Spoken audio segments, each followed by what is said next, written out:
Today we're going to do a non-glitter tumbler. While the possibilities are almost endless as to what you can create without glitter, we're gonna focus on some of my best tips and tricks to help you be successful here today. If you're new, my name is Alison and I'm so glad that you're here. I post a weekly Tumbler tutorial, so make sure you are subscribed down below because I have really fun things coming over the next couple of months. When you do a non-glitter tumbler, there are a few things you want to do to make sure that you have the best finish possible. First, you want to make sure that you have a good quality base. Any imperfections in your paint are going to show through, and Brite Tone is so clear and so shiny, it's going to really magnify any of those imperfections. So I personally like to use the Flippin' Awesome paints when I'm doing a base coat. You could also mix in your pigments to the universal white to mix up your own colors.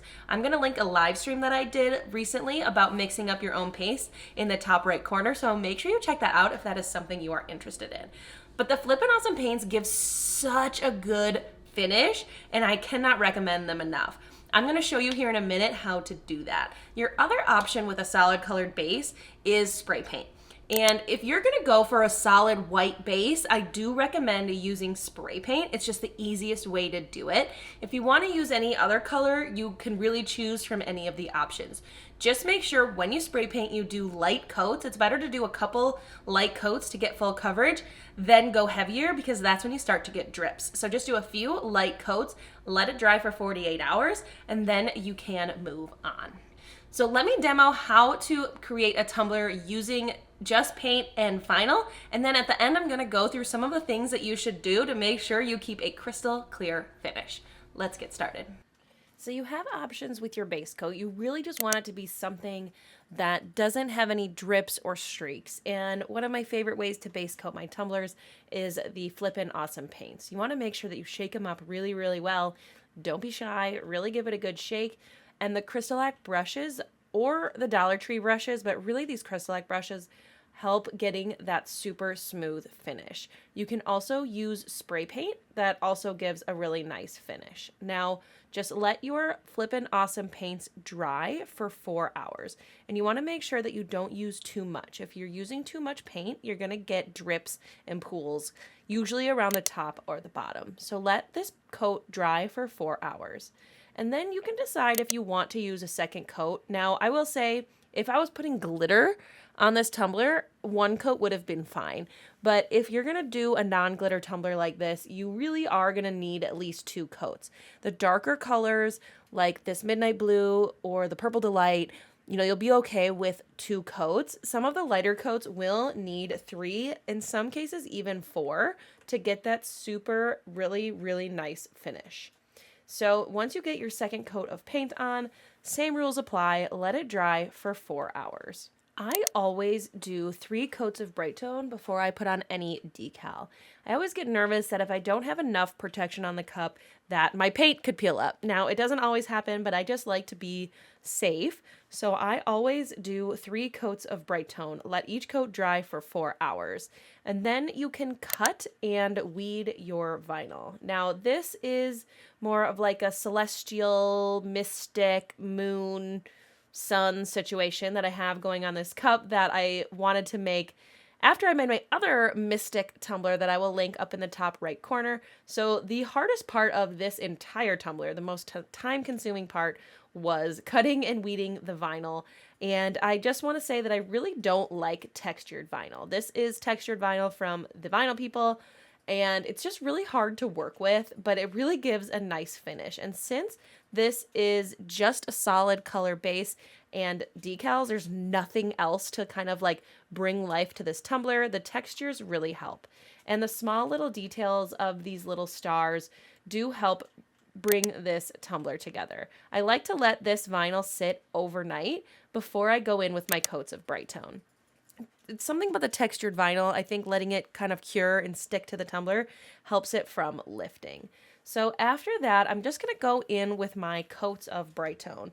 Make sure that you let each coat dry for 4 hours. And the textured vinyl is a little bit thicker, so I'll usually do 5 or 6 coats. Then I will give it a light sand only over my decals with 400 grit sandpaper, and then I will finish up my tumbler with a final few coats. With a non-glitter tumbler, you want to just make sure you have at least 6 coats before you call it a day. So you have good, adequate protection. So at least 6 coats, and then you will be done with your tumbler. So while the process of making a non-glitter tumbler can be as simple as paint and vinyl, there are a few challenges that tend to come up that I would like to talk about. First is getting any fuzz or dust in your finish. This can be so frustrating and honestly really hard to avoid. So don't beat yourself up if it happens to you. The first thing I recommend is just putting a bin over your turner, whether it's just a big clear bin, or some people use like food containers that you might like store your cereal in to slide it over their tumbler. This can help protect your finish from getting dust particles in it. The other thing that I have added to my craft room is an air purifier. It was well worth the money. It really helps filter out some of that dust and fuzz because honestly, sometimes I don't know where it comes from. But those two things in combination can help you get a better finish. If you do find yourself with a fuzz or a speck of dust, just sand it right over that spot. Just sand it until it's gone and then recoat with your Brite tone.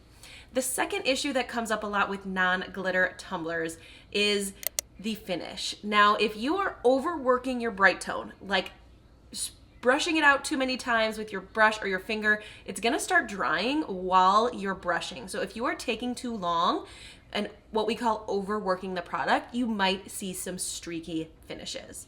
The other thing that might cause a not so perfect finish is if your climate is too dry. Now, you can add a humidifier to your space, or you can use the CrystaLac reducer. At the end of this video, I'm gonna link a tutorial on how to use the reducer. I think this tumbler turned out super fun. I think the textured vinyl gives it a really fun look. Now, if you like the more minimalist and simplistic style, this is for you. Some of you might like to add a few more textures and patterns to your tumblers.